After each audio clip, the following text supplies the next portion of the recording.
First, I want to start off as I am a college student. I am a psychology major. I am currently in school, so I will be looking away to read my notes. I first want to start off with Ben's self-perception theory. This theory suggests that sometimes we figure out what we believe by watching ourselves, almost like we're observing our own behavior from the outside.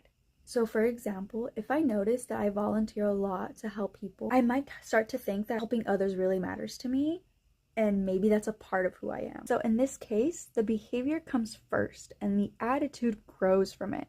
It reminds us that identity isn't always something we decide, sometimes it's something we realize. Motivation, intrinsic versus extrinsic.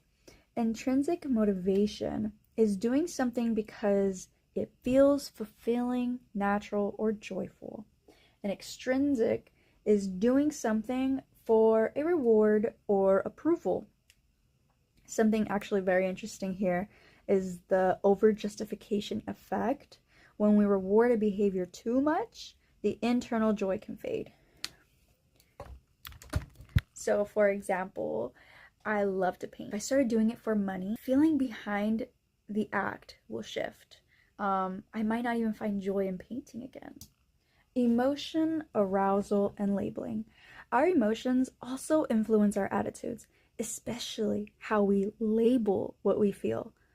Our bodies react first, heart racing and stomach fluttering, and then our mind tries to interpret it. So the same physical sensation, the heart racing and potentially the stomach fluttering, I'm excited or I'm scared. It depends on the situation and the story we tell ourselves. It shows how powerful our interpretation becomes our emotional reality. Components of attitudes. Attitudes are made up of three connected parts: the cognitive, the affective, and the behavioral.